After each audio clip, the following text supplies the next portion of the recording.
Le livre du ciel. Tome 17. C'est ainsi que chacune de tes pensées est entourée de mes incessants actes d'amour. Il n'y a rien en toi et en dehors de toi qui ne soit entouré de mes actes répétés d'amour. Voilà pourquoi, dans le jardin de Gethsémani, mon humanité gémissait, suffoquait et se sentait écrasée sous le poids de tant d'amour. Parce que j'aimais et je n'étais pas aimé.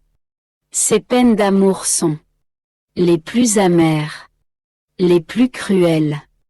Ce sont des peines sans pitié, plus douloureuses que ma passion elle-même. Oh! Si les âmes m'aimaient, le poids de tant d'amour deviendrait léger. Car, quand l'amour reçoit un retour d'amour, il est désaltéré par l'amour des êtres aimés. Mais quand il ne reçoit pas de retour, il devient délirant. Et il a le sentiment d'être payé de retour par un acte de mort. Vois donc toute l'amertume et la douleur que m'a donné la passion de mon amour. Parce que dans ma passion physique, ils ne m'ont donné qu'une seule mort alors que dans ma passion d'amour. J'ai eu à souffrir autant de morts que le nombre d'actes d'amour qui sont sortis de moi et pour lesquels il n'y a pas eu de réciprocité. Par conséquent, toi, ma fille, viens me retourner cet amour. Dans ma volonté, tu trouveras comme en un seul acte tout cet amour. Fais le tien et, avec moi, constitue-toi amour pour chaque acte des créatures, afin de me donner la correspondance d'amour pour chacune point. Je poursuis dans mon état de privation de Jésus avec la grande amertume qui l'accompagne. S'il se laisse parfois entrevoir dans mon intérieur, il se montre tout pensif et taciturne. Cependant, en dépit de son silence, je suis contente en pensant qu'il ne m'a pas abandonnée et qu'il continue de demeurer à l'intérieur de moi. Quand ma pauvre âme est sur le point de succomber, le fait de le voir me ranime un peu, comme une rosée bienfaisante. Mais pourquoi? Pour que je retourne à mon dessèchement et que je me sente mourir de nouveau. Ainsi, je suis toujours entre la vie et la mort. À un moment où j'étais ainsi plongé dans l'immense mer de mes souffrances de l'avoir perdu, mon doux Jésus bougea en moi. Comme il se montra en état de prière, je me joignis à lui pour prier. Puis il me dit: Ma fille, quand j'ai créé l'homme, j'ai placé autour de lui, pour la conservation de sa vie, l'air pour son corps et l'air pour son âme. L'air naturel pour le corps et l'air de ma volonté pour son âme. Comme tu le sais, l'air naturel a la vertu de permettre à l'homme de respirer et de promouvoir dans toute la nature la végétation et la fraîcheur. Ainsi, même si on ne le voit pas, l'air préside à la vie de chaque être créé. Tous ont besoin de lui. Il agit partout jour et nuit. Il favorise les battements de cœur, la circulation du sang, tout. Mais sais-tu d'où il tire une telle vertu? C'est Dieu qui lui a donné toutes ses prérogatives. Comme la nature a besoin de l'air naturel pour sa préservation, l'âme a aussi besoin d'air. Pour l'âme, c'est ma volonté elle-même qui constitue son air. Ma bonté n'a voulu pour elle aucun autre air. De telle façon que toute la substance et tous les biens de ma volonté puissent la pénétrer en profondeur et lui apporter la divine nourriture, la céleste végétation et tous les biens célestes. Il devait y avoir émulation entre le corps et l'âme. Le premier en respirant l'air naturel et l'autre en respirant l'air de ma volonté. Mais il y a de quoi pleurer. Si les créatures sentent le manque d'air naturel, elles font tout pour s'en procurer. Au besoin, elles escaladent de hautes montagnes. Quant à l'air de ma volonté, les créatures ne lui accordent pas une pensée et ne sentent aucun regret d'en être privées, bien qu'elles soient obligées d'être immergées dans l'air de ma volonté. Comme elles n'aiment pas cet air parfumé et sanctificateur, celui-ci ne peut mettre en elles les biens qu'il contient. Et il est obligé de rester là, sacrifié, sans pouvoir développer la vie que ma volonté comporte. Par conséquent, ma fille, si tu veux que ma volonté accomplisse en toi ses desseins, je te recommande de toujours respirer l'air de ma volonté, de telle sorte que la vie divine se développe en toi et que tu atteignes le véritable objectif pour lequel tu as été créé. Je pensais à l'immutabilité de Dieu et à la mutabilité des créatures. Quelle différence! Mon toujours aimable Jésus se montra en moi et il me dit: Ma fille, regarde, il n'y a aucun point où mon être ne se trouve pas. C'est pourquoi je n'ai pas besoin de me déplacer, ni vers la droite, ni vers la gauche, ni vers l'arrière, puisqu'il n'existe aucun point où je ne suis pas présent. Ma stabilité est universelle et parfaite. C'est mon éternelle immutabilité. Ce qui me plaît aujourd'hui me plaît toujours. Je suis immuable en ce que j'aime et en ce que je veux. Une fois qu'une chose est aimée ou voulue par moi, cela ne change jamais. Pour qu'il puisse y avoir changement, je devrais restreindre mon immensité, ce que je ne peux ni ne veux faire. Mon immutabilité est le plus beau halo couronnant ma tête. Ce halo s'étend sous mes pieds et rend un éternel hommage à mon immuable sainteté. Dis-moi, y a-t-il un seul endroit où tu ne peux me trouver? Pendant qu'il parlait, sa divine immutabilité se rendit présente dans mon esprit. Mais qui peut dire ce que j'ai compris? J'ai peur de dire des sottises et, par conséquent, je me tais. Plus tard, en me parlant de la mutabilité des créatures, il me dit: Pauvre créature, comme est limitée leur petite place. Si petite qu'elle soit, cette place n'est ni stable ni fixe. Aujourd'hui, la créature est à un endroit, le lendemain à un autre. Un jour elle aime quelqu'un, quelque chose ou un endroit et, le lendemain, les choses ont changé. Elle peut même mépriser la personne ou la chose qu'elle aimait la veille. Et sais-tu ce qui rend la pauvre créature si instable? C'est sa volonté humaine. Celle-ci la rend inconstant en amour, dans ses désirs, dans le bien qu'elle fait. Sa volonté humaine est comme un vent impétueux, qui la déplace à chacune de ses bourrasques. Comme un roseau sec, elle est bousculée tantôt à droite, tantôt à gauche. En créant l'homme, j'ai voulu qu'il vive dans ma volonté, afin que, le délivrant du vent impétueux de la volonté humaine, ma volonté le rende ferme dans le bien, stable en amour, saint dans ses actions. Je voulais qu'il vive dans l'immense territoire de mon immutabilité. Mais l'homme ne l'a pas voulu ainsi. Il a voulu sa petite place et s'est fait le jouet de lui-même, des autres, et de ses propres passions. Voilà pourquoi je prie et je supplie la créature de réintégrer ma volonté d'où elle vient, afin qu'elle ne soit plus inconstante, mais stable et ferme. Je n'ai pas changé. Je l'attends, je languis après elle. Je la veux toujours dans ma volonté. Point. Je me sentais très angoissée.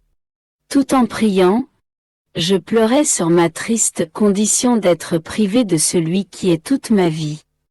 Mon état est irrémédiable, personne n'a pitié de moi, tout n'est que justice. Qui aura pitié de moi si celui qui est la source de la pitié me tourne le dos? Pendant que je pleurais et priais ainsi, j'ai senti mes mains entre celles de Jésus.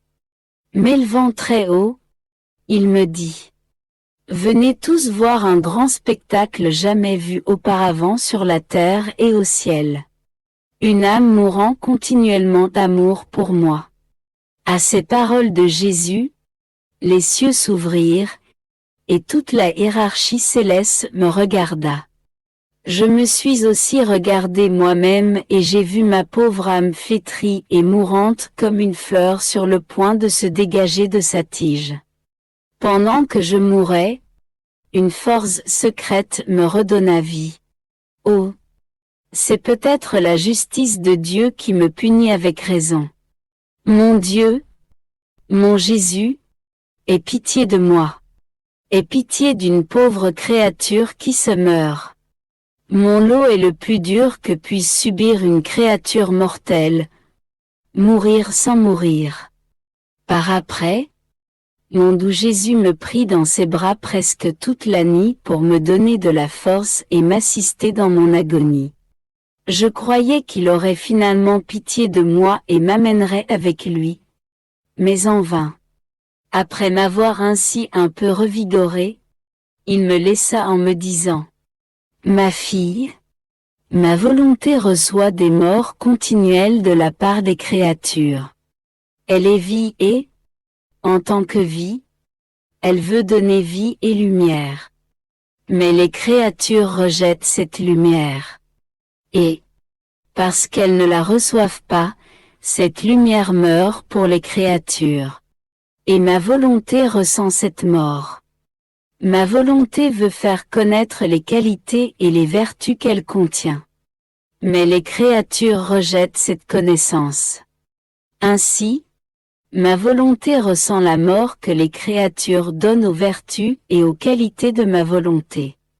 Pareillement, si ma volonté veut donner de l'amour et que cet amour n'est pas reçu, elle ressent la mort donnée à l'amour. Si elle veut donner de la sainteté ou des grâces, elle sent la mort que les créatures donnent à la sainteté et aux grâces qu'elle veut accorder. Ainsi, une mort continuelle est infligée à ma volonté pour les bienfaits qu'elle veut offrir. Ne ressens-tu pas la mort continuelle que subit ma volonté? Parce que tu vis en elle, il est connaturel. Que tu ressentes ces morts et que tu vives dans un état continuel d'agonie. En entendant cela, je lui dis: Jésus, mon amour, les choses ne me semblent pas ainsi. C'est la privation de toi qui me tue, qui m'enlève la vie sans me faire mourir. Il me répondit: C'est en partie la privation de moi et en partie ma volonté qui, te tenant absorbé en elle, te fait participer à ses peines. Ma fille, la vraie vie dans ma volonté implique que la créature qui vit en elle partage les peines qui me sont infligées par les créatures. Je réfléchissais sur l'immaculée conception de ma souveraine reine et mère.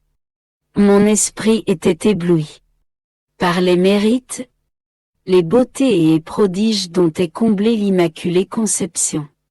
Cette merveille surpassant toutes les autres merveilles réalisées par Dieu dans toute la création. Et je me suis dit: le prodige de l'Immaculée Conception est extraordinairement grand. Mais ma Mère Céleste n'a subi aucune épreuve dans sa conception. Tout lui fut favorable autant de la part de Dieu que de la part de la nature, elle qui fut créée par Dieu si heureuse, si sainte et privilégiée. Quel héroïsme et quel test a-t-elle vécu? Si les anges au ciel et Adam au paradis n'ont pas échappé au test, la reine de tous aurait, elle était la seule à être exemptée de ce test et, par conséquent, privé du beau halo que le test aurait placé sur cette auguste reine et mère du Fils de Dieu. Pendant que je réfléchissais ainsi, mon aimable Jésus se rendit visible en moi et me dit: Ma fille, personne ne m'est acceptable sans le test. Si elle n'avait pas traversé le test, j'aurais eu une esclave en tant que mère et non une personne libre. Nos relations, nos œuvres et notre amour veulent une adhésion libre. Ma mère a eu son premier test dès le premier instant de sa conception. Dès son premier acte rationnel, elle connut à la fois sa volonté humaine et la volonté divine. Et elle a eu à choisir librement celle à laquelle elle voulait adhérer. Sans perdre un instant et sachant toute l'ampleur du sacrifice qu'elle faisait, elle nous donna sa volonté sans jamais vouloir la reprendre. Et nous lui avons accordé le cadeau de la nôtre. À la suite de cet échange, nous avons inondé l'Immaculée Conception, la plus privilégiée de toutes les créatures, de nos qualités, beauté, prodige et immense mère de grâce. C'est toujours la volonté que je teste. Sans la volonté libre de la personne, tous les sacrifices, même la mort, me donnent la nausée et n'attirent pas même un regard de ma part. Et veux-tu savoir quel fut le plus grand prodige que nous avons accompli en cette créature si sainte? Quel fut le plus grand héroïsme de cette créature si belle que jamais personne ne pourra l'égaler? Elle commença sa vie dans notre volonté et elle l'a continuée et complétée en elle. On peut dire qu'elle l'a complétée à partir du point où elle l'a commencée, et qu'elle l'a commencée à partir du point où elle l'a complétée. Et notre plus grand prodige fut que, à chacune de ses pensées, paroles, respirations, et à chacun de ses battements de cœur, mouvements et pas, notre volonté se déversait en elle. Elle nous offrait ainsi l'héroïsme de pensée, paroles, respiration, battements de cœur et mouvements divins et éternels. Cela l'a élevée si haut que ce que nous sommes par nature, elle le fut par grâce. Toutes ses autres prérogatives, y compris son immaculée conception, ne sont rien en comparaison de ce grand prodige. C'est ce qui l'a rendue stable et forte durant toute sa vie. Ma volonté se déversant continuellement en elle l'a rendue participante de la nature divine. Et sa réception continuelle de celle-ci l'a rendue forte en amour et dans la souffrance, différente de tous. C'est notre volonté agissant en elle qui attira le Verbe éternel sur la terre et qui la rendit divinement féconde, de telle sorte qu'un homme-dieu puisse être conçu en elle, sans aucune autre participation humaine. Elle a été rendue digne d'être la mère de son propre Créateur. Voilà pourquoi j'insiste toujours sur ma volonté. Parce qu'elle conserve l'âme aussi belle que lorsqu'elle est sortie de nos mains et l'a fait croître comme une copie originale de son Créateur. Quels que soient les travaux et les sacrifices que l'on fasse. Si ma volonté n'y a aucune part, je les refuse, je ne les reconnais pas. Ce ne sont pas des aliments pour moi. Les plus belles œuvres sans ma volonté sont des aliments. Pour la volonté humaine, pour l'estime de soi et pour l'avidité de la créature. Mes jours sont toujours plus souffrants.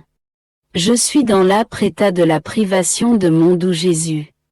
Cela est comme une arme mortelle suspendue au-dessus de moi et prête à me tuer à tout moment.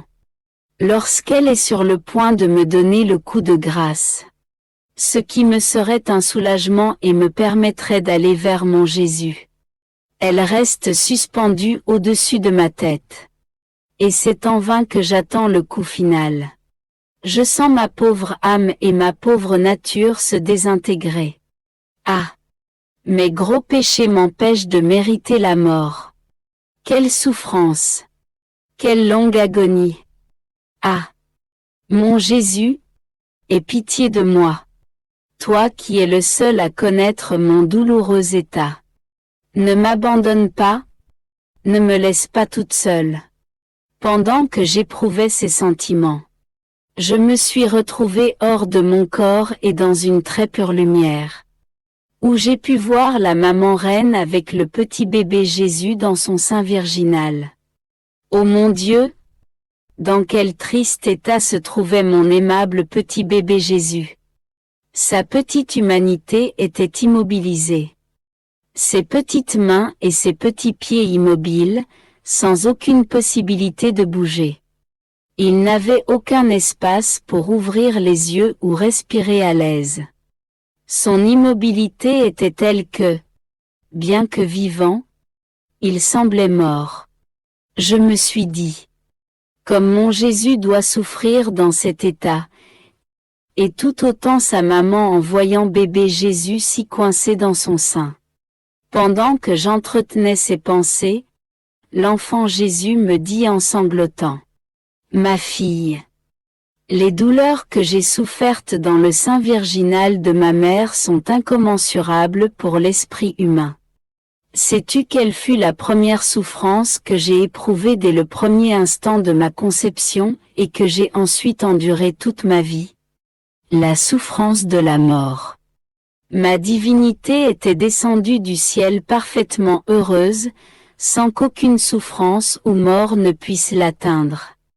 Quand j'ai vu ma petite humanité sujette à la souffrance et à la mort, par amour pour les créatures, j'ai senti la souffrance de la mort si intensément que j'en serais mort à l'instant même, si ma force divine ne m'avait pas soutenu miraculeusement, me laissant éprouver cette souffrance tout en continuant à vivre.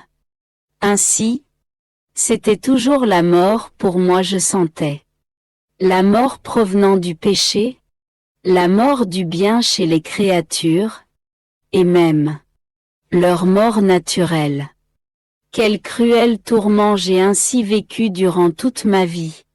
Moi qui contenais la vie, qui en étais même le Seigneur absolu, j'allais me soumettre à la peine de la mort. Ne vois-tu pas ma petite humanité immobile et mourante dans le sein de ma chère maman? Ne ressens-tu pas toi-même combien il est terrible de vivre les souffrances de la mort sans mourir? Ma fille, c'est ta vie dans ma volonté qui te fait prendre part à la mort continuelle de mon humanité. J'ai ainsi passé presque toute la matinée aux côtés de Jésus dans le sein de ma maman. Je l'ai vu, pendant qu'il était en train de mourir, retrouver la vie pour ensuite s'abandonner de nouveau à la mort. Comme il m'était pénible de voir l'enfant Jésus dans cet état. Dans la nuit qui suivit, je réfléchissais sur l'acte par lequel le doux petit bébé quitta le sein maternel pour naître parmi nous.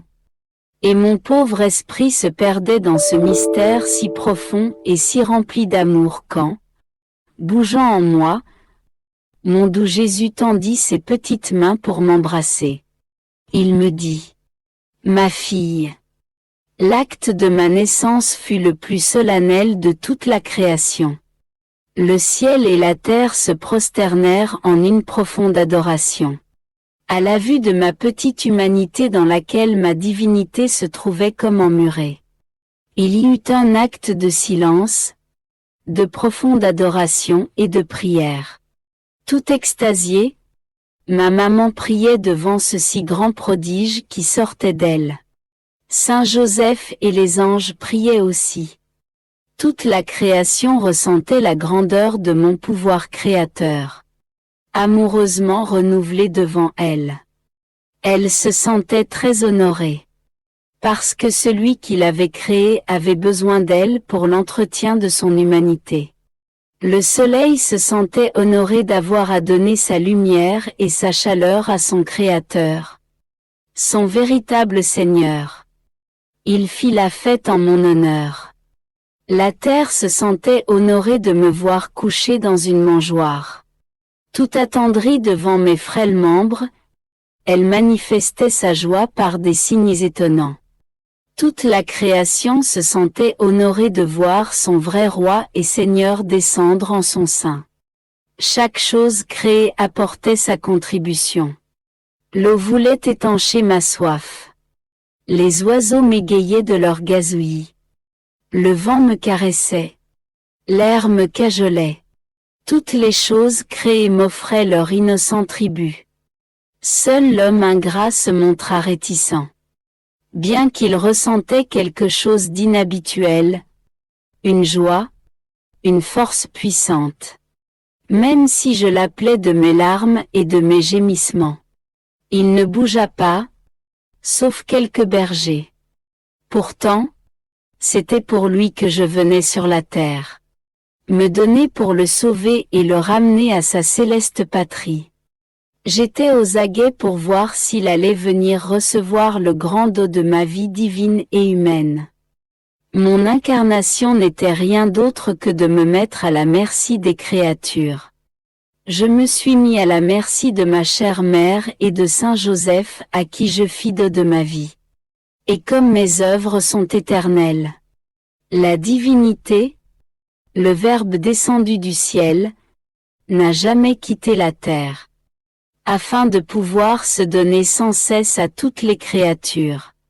Pendant toute ma vie, je me suis donné généreusement. Et, quelques heures avant de mourir, j'ai institué la grande merveille de l'Eucharistie, pour que tous ceux qui le voudront aient la possibilité de recevoir le grand cadeau de ma vie. Je ne me suis pas préoccupé des offenses qu'on me ferait ou de ceux qui allaient refuser de me recevoir. Je me suis dit, je me suis donné, jamais je ne me reprendrai. Qu'ils fassent ce qu'ils voudront, je serai toujours à leur disposition. Ma fille, telle est la nature du véritable amour. Constance et volonté de ne jamais faire marche arrière, quel que soit le sacrifice requis. La constance dans mes œuvres est ma victoire et ma plus grande gloire. Chez la créature, la constance est le signe qu'elle agit pour Dieu. L'âme ne se laisse arrêter par rien, ne se préoccupe ni d'elle-même, ni de sa réputation, ni de ses proches, même si cela devait lui coûter la vie. Elle ne regarde que Dieu pour l'amour de qui elle s'est mise en route. Elle se sent victorieuse pendant qu'elle sacrifie sa vie par amour pour Dieu. L'inconstance résulte de la nature humaine, de sa manière d'agir, de ses passions. Elle n'est pas le lot du véritable amour. La constance doit caractériser celui qui agit pour moi. Par ma constance, je ne change jamais dans mes œuvres. Une fois qu'une chose est faite, elle l'est pour toujours point. Ma journée tirait à sa fin et je m'interrogeais pour savoir s'il me restait encore quelque chose à faire. En dedans de moi, j'entendis une voix qui me dit « Il te reste à faire la chose la plus importante, te fusionner dans la divine volonté. » Selon ma manière habituelle, je commençais à le faire. Alors, il m'a semblé que les cieux se sont ouverts et que toute la cour céleste est venue vers moi. Mon doux Jésus me dit, « Ma fille, te fusionner dans ma volonté est l'acte le plus solennel, le plus grand et le plus important de toute ta vie. Se fusionner dans ma volonté, c'est entrer dans l'éternité, l'embrasser et recevoir ses biens. Lorsqu'une âme se fusionne dans la suprême volonté, tous viennent y déposer ce qu'elles ont. Les anges, les saints et la divinité elle-même viennent tout déposer en cette âme, sachant qu'elles le font dans la divine volonté où tout est en sécurité. En recevant ces biens, auxquels elle joint ses propres actes, L'âme les multiplie dans la divine volonté et rend à tout le ciel double gloire et honneur. Ainsi, en te fusionnant dans ma volonté, tu mets le ciel et la terre en effervescence et c'est une nouvelle fête pour tous. Et comme se fusionner dans ma volonté, c'est aimer et donner au nom de tous. Alors, pour ne pas être dépassé en amour par la créature, je dépose en elle les biens de tous ainsi que mes propres biens. Il ne manque pas d'espace pour y déposer tant de biens puisque ma volonté est immense et capable de tout recevoir. Si tu savais ce qui se passe quand tu te fusionnes dans ma volonté, tu brûlerais du désir de le faire continuellement. Par la suite, je me suis demandé si je devais mettre sur papier ce qui précède. Car je ne voyais pas cela comme une chose nécessaire ou importante. D'autant plus que je n'avais reçu aucune indication à ce sujet. Bougeant en moi, mon doux Jésus me dit: « Ma fille, comment ne serait-il pas important de faire connaître que se fusionner dans ma volonté, c'est vivre en elle ? L'âme qui se fusionne dans ma volonté reçoit comme en dépôt tous mes biens divins et éternels. Les saints rivalisent entre eux pour déposer leur mérite dans l'âme fusionnée dans ma volonté. Parce qu'ils y sentent la gloire et la puissance de ma volonté et ils se trouvent glorifiés d'une manière divine par la petitesse de la créature. Écoute bien, ma fille, vivre dans ma volonté surpasse en mérite le martyre lui-même. Le martyre tue le corps. Mais vivre dans ma volonté, c'est comme laisser tuer sa volonté par une main divine, ce qui procure à l'âme la noblesse d'un martyr divin. Chaque fois que l'âme décide de vivre dans ma volonté se prépare à donner le coup pour tuer la volonté humaine, pour effectuer le noble martyre de cette âme. En fait, la volonté humaine et la volonté divine ne se soudent pas. L'une doit céder la place à l'autre. La volonté humaine doit s'estomper devant la volonté divine. Ainsi, chaque fois que tu décides de vivre dans ma volonté, tu te disposes à souffrir le martyre de ta propre volonté. Vois-tu ce que signifie se fusionner dans ma volonté? C'est être continuellement martyr de ma suprême volonté. Cela est-il banal et sans importance? Ma vie se poursuit dans l'amertume de la privation de mon doux Jésus. Je ne sais comment j'arrive à vivre. Je me sens écrasé, dans un terrible cauchemar. Ma nature, privée de son unique soutien, voudrait se dissoudre. Je sens tantôt mes os se disloquer, tantôt mon estomac se bloquer, ne voulant recevoir ni eau ni aliment. Sans mon Jésus, ma pauvre nature voudrait dépérir et se désintégrer. Lorsqu'elle est sur le point de se dissoudre, une main puissante m'empoigne, replace mes os disloqués, débloque mon estomac et empêche mon effondrement complet. Ô Seigneur, quelle souffrance! Aie pitié de mon triste sort. Ô Dieu, je t'en prie, fais revenir celui qui est l'unique soutien de ma vie, ou bien laisse ma pauvre nature te payer le tribut de la mort, afin que je puisse me retrouver dans le sein de mon Jésus, où nous ne serons plus jamais séparés. Pendant que j'étais dans cet état à la suite de si grands tourments, mon doux Jésus se rendit visible dans mon intérieur. Il y était assis seul, pensif et taciturne, les mains sur le front. Bien qu'il était à l'intérieur de moi, il y avait en moi tellement d'espace que nous nous trouvions éloignés l'un de l'autre. En somme, nous étions tous les deux seuls, chacun de son côté. Alors, je voulus à tout prix m'approcher de lui pour lui dire quelques mots et lui tenir compagnie dans sa solitude. Mais, je ne sais comment, L'espace se transforma. Il me sembla que c'était le monde et que Jésus était en son centre. Jésus me paraissait s'inquiéter au sujet du destin du monde qui se précipitait vers sa ruine. Il prit une parcelle de cet espace et la déposa sur moi. Je me sentis écrasée sous ce poids.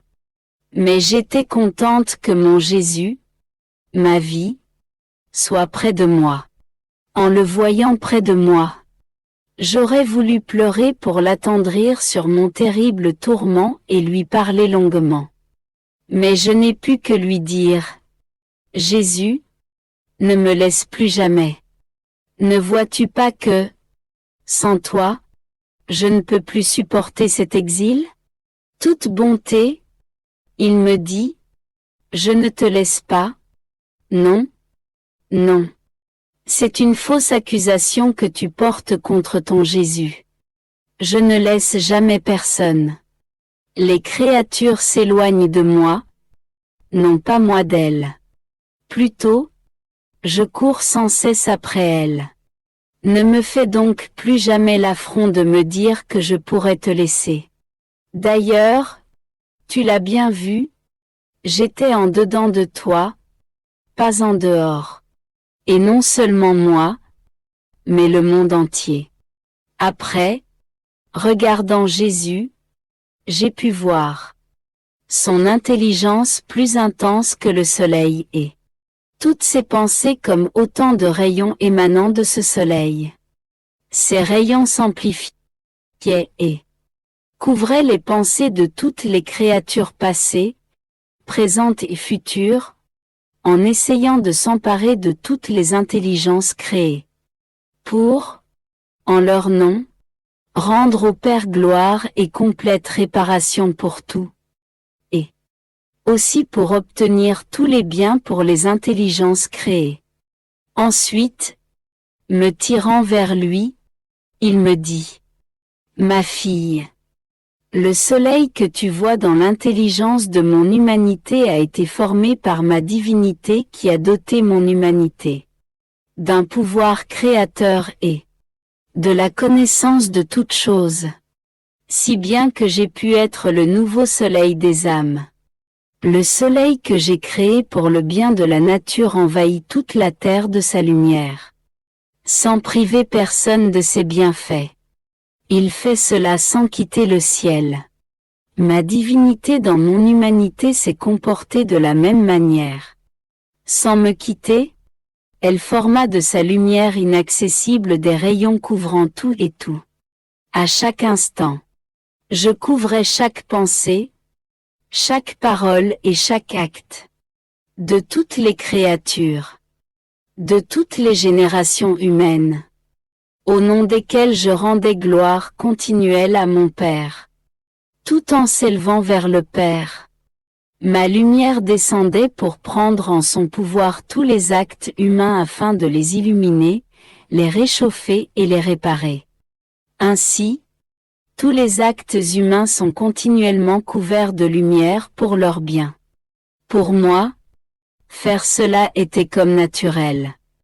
Toi, ma fille, tu n'as pas ce pouvoir de convertir tous les actes humains en un seul acte. Cependant, dans ma volonté, tu parcourras mes rayons un à un. Et, petit à petit, tu suivras les mêmes chemins que mon humanité. Alors, j'ai essayé de parcourir le premier rayon, puis le second, etc. Mais, au pouvoir de la divine volonté, pendant que je parcourais ces rayons, j'étais si petite qu'il me semblait que j'étais un atome. Et cet atome se trouvait tantôt dans la divine intelligence et parcourait les intelligences des créatures. Tantôt il se trouvait dans les mots divins. Tantôt dans les mouvements divins. Parcourant les mots et les mouvements des créatures, et ainsi de suite. Voyant mon extrême petitesse. Dans son intelligence, ses paroles et ses mouvements, la divinité était transportée d'amour pour ma petitesse. Et elle me dit, « Cette petitesse nous ravit. En la voyant entrer dans nos propres actes dans le but de les accomplir en même temps que nous et de les diffuser surtout. Nous éprouvons une telle joie et une telle gloire que, débordant d'amour, nous lui donnons la liberté d'entrer en nous et d'agir avec nous. À ces mots, je devins toute confuse et je me suis dit, je ne fais rien. C'est la divine volonté qui me porte dans ses bras. Par conséquent, toute la gloire revient à son adorable volonté. Alors que je me fusionnais dans la divine volonté, je me disais, avant, quand je me fusionnais dans la sainte et suprême volonté, Jésus était avec moi. Et c'était avec lui que j'entrais en elle. Ainsi, entrer dans la divine volonté était une réalité. Maintenant, je ne le vois pas et je ne sais pas si j'entre ou n'entre pas dans la volonté éternelle. J'ai plutôt le sentiment qu'il s'agit d'une leçon apprise par cœur ou d'une manière de parler. Pendant que je réfléchissais ainsi, mon aimable Jésus bougea en moi prenant une de mes mains, il RN et éleva haut dans les airs et me dit, « Ma fille, tu dois savoir que, même si tu ne me vois pas, chaque fois que tu te fusionnes dans ma volonté, moi, dans ton intérieur, je t'élève bien haut d'une main et, du ciel, je te tends mon autre main pour prendre ton autre main, afin de t'élever dans notre sein, dans notre volonté infinie. Ainsi, tu es entre mes mains, dans mes bras. Tu dois savoir que tous les actes accomplis dans notre volonté entrent dans l'acte premier par lequel nous avons effectué toute la création. Ces actes des créatures embrassent les nôtres, car la volonté qui leur donne vie est une, et se diffuse dans toutes les choses créées comme le fait notre propre volonté. Ainsi, ces actes sont pour nous des retours d'amour, des expressions d'adoration et nous procurent une gloire continuelle pour tout ce que nous avons effectué dans la création. Uniquement ce qui est accompli dans notre volonté nous donne un retour d'amour continuel, une adoration à la manière divine et une gloire sans fin. Notre amour envers toutes les choses que nous avons créées est si grand que nous n'avons pas permis qu'elles quittent notre volonté. Dès que nous les avons créées, nous les avons gardées avec nous. Notre volonté se fait elle-même la préservatrice et la pourvoyeuse de toute la création. Voilà pourquoi les choses sont toujours nouvelles, fraîches et belles, ayant été créées parfaites par nous. Elles n'augmentent ou ne diminuent pas et elles ne sont pas sujettes à aucune altération. Elles sont fidèles à leur origine, parce qu'elles se laissent entretenir et préserver par notre volonté. Elles restent près de nous pour chanter notre gloire. L'agir de la créature dans notre volonté est comme s'il était le nôtre. Et notre volonté en devient la pourvoyeuse et la préservatrice. Les actes que la créature fait dans notre volonté se placent autour de nous, se transfusent dans toutes les choses créées et chantent perpétuellement notre gloire. Comme est grande la différence entre notre agir et celui de la créature, et tout autant l'amour avec lequel nous opérons. Nous réalisons nos œuvres avec tant d'amour que nous ne permettons pas que ces œuvres nous quittent, afin qu'elles ne perdent rien de leur beauté originale. Par contre, quand la créature agit, elle est incapable de garder avec elle ce qu'elle fait. Souvent, elle ne sait pas ce qu'il en est advenu. Peut-être que ça s'est sali ou qu'on en a fait un chiffon, signe de son peu d'amour pour ce qu'elle fait. Et comme elle a trahi ses origines, c'est-à-dire la divine volonté d'où elle provient, Elle a perdu son véritable amour. Envers Dieu. Envers elle-même et envers ce qu'elle fait. J'ai voulu que l'homme soit dans ma volonté. De son propre gré. Non par contrainte. Parce que je l'aime plus que toutes les autres choses que j'ai créées. J'ai voulu qu'il soit comme un roi au milieu de mes œuvres. Mais l'homme ingrat a préféré renier ses origines. Ainsi, il a été transformé. Il a perdu sa fraîcheur et sa beauté. Et il est sujet à de continuels changements et altérations. Et même si je le prie de revenir à ses origines, il fait la sourde oreille, prétendant ne pas m'entendre. Mais mon amour est si grand que je l'attends toujours et continue de l'appeler. Ce matin, mon doux Jésus s'est rendu visible. Il était dans un tel état de souffrance que ma pauvre âme se sentit consumée de compassion. Tous ses membres étaient disloqués. Ses blessures étaient si profondes et douloureuses qu'il gémissait et se contorsionnait. Il se plaça près de moi comme s'il voulait me faire participer à ses souffrances. À simplement le regarder, j'ai senti que sa douleur se reflétait en moi. Toute bonté, il me dit. Ma fille. Je n'en peux plus. Touche mes plaies endolories pour les adoucir, couvre-les de tes baisers d'amour, afin que ton amour puisse amoindrir mes convulsions. Cet état si pénible est l'image véritable de ce que ressent ma volonté au milieu des créatures. Ma volonté est présente en elle. Mais elle est comme divisée. Parce que les créatures font leur propre volonté et non la mienne. Ma volonté est comme disloquée et blessée par les créatures. Par conséquent, unis ta volonté à la mienne et soulage cette dislocation. Je le serrai sur moi et embrassai les plaies de ses mains. Oh! Comme ses mains étaient abîmées par tant de travaux des créatures, même saints, n'ayant pas leur origine dans la volonté de Dieu.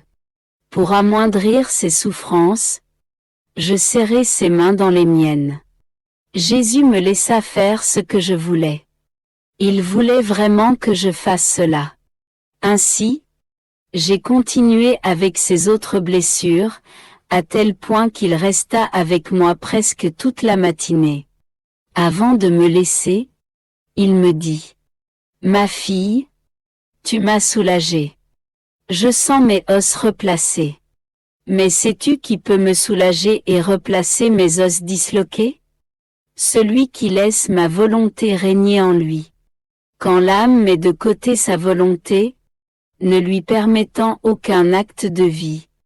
Ma volonté y règne, y commande et y gouverne en maître. Elle se sent chez elle, comme je me sens dans ma céleste patrie. Me sentant dans ma maison, j'agis comme étant le maître. Je dispose de tout à ma guise. J'y mets ce que je veux. Cela me procure le plus grand honneur et la plus grande gloire qu'une créature puisse me donner. Par contre, si l'âme fait sa propre volonté, c'est elle qui agit en maître, qui dispose de tout. Ma volonté y est comme une pauvre étrangère négligée et parfois méprisée. Je voudrais y mettre mes choses, mais je ne le peux pas parce que la volonté humaine ne veut pas me laisser de place. Même dans les choses saintes, elle tient à tenir le haut du pavé. Comme je me sens inconfortable dans l'âme qui fait sa propre volonté. C'est comme pour un père qui va rendre visite à un de ses enfants éloignés. Ou comme un ami qui va visiter un autre ami. Il frappe et, bien que la porte lui soit ouverte, il est reçu froidement. On le laisse attendre à l'entrée. On ne lui prépare aucun repas. Aucun lit ne lui est offert pour se reposer. On lui refuse de partager ses joies et ses peines. Quel affront! Quelle peine pour ce père ou cet ami! S'il a apporté des trésors à donner, Il ne laisse rien et s'en retourne le cœur brisé. Ça pourrait aussi être le contraire. Dès que la personne arrive, on se met en fête, on prépare le meilleur des repas, le plus doux des lits, et on fait du visiteur le seigneur de toute la maison et de soi-même. N'est-ce pas là l'honneur, l'amour, le respect et la soumission les plus grands qui puissent être offerts à un père ou à un ami? Et combien de belles et bonnes choses le visiteur ne laissera-t-il pas à celui qui le reçoit de cette façon, pour le remercier de sa si grande générosité? Il en va ainsi pour ma volonté. Elle vient du ciel pour résider dans les âmes. Mais au lieu de me laisser être le maître, on me traite comme un étranger et un démuni. Mais ma volonté ne s'en va pas. Bien qu'on me traite comme un étranger, je reste là, dans l'attente, afin de donner aux âmes mes biens, mes grâces et ma sainteté. J'étais complètement abandonné dans la très sainte volonté de Dieu et, dans cet abandon total et complet, j'ai senti en moi un ciel nouveau, une atmosphère toute divine m'infusait une vie nouvelle. Bougeant en moi, mon toujours aimable Jésus sembla étendre les bras, pour me recevoir et me cacher en lui, me placer sous ce ciel nouveau de sa volonté formée en moi par sa grâce. Avec beaucoup de satisfaction, je respirais l'air parfumé et doux de sa très sainte volonté. Tout ébloui, je lui dis: Mon amour, mon Jésus, comme est beau le ciel de ta volonté. Comme il est bon de se trouver sous lui. Oh! Comme est rafraîchissante et salutaire son atmosphère céleste. Me pressant davantage contre lui, il me dit: Fille de ma volonté, chaque acte fait dans ma volonté est un ciel nouveau qui s'étend au-dessus de l'âme, chaque ciel nouveau plus beau que les autres. L'air de ces cieux est divin et porte la sainteté, l'amour, la lumière, la force. Il a tous les goûts réunis. Voilà pourquoi on y sent un air parfumé et doux. Au ciel, ma volonté fortifie, embellit, réjouit, pénètre tout. Elle transforme tout et divinise tout. Sur la terre, dans l'âme qui possède les cieux nouveaux de ma volonté agit et éprouve beaucoup de joie à créer des cieux nouveaux. Elle agit davantage dans les âmes pèlerines que dans les âmes de la Jérusalem céleste. Là-haut, les œuvres des saints sont terminées. Il n'y a plus rien à accomplir pour eux. Tandis que, sur la terre, ma volonté a toujours quelque chose à faire dans les âmes où elle règne.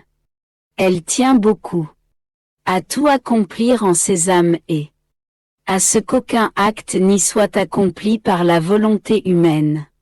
Pour chaque acte laissé à la volonté humaine, elle est privée de créer un nouveau ciel. Elle a moins à faire. Ah!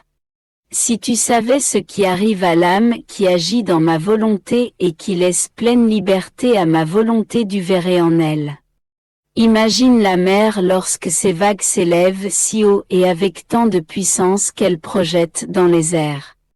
Non seulement les eaux, mais aussi les poissons qui habitent ces profondeurs.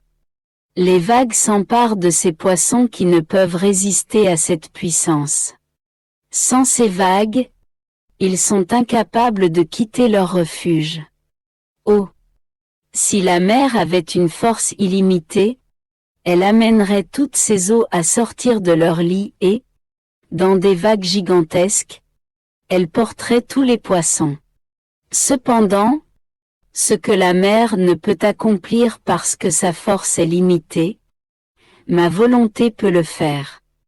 En faisant sien les actes de l'âme, elle forme en elle ces vagues éternelles auxquelles rien n'échappe.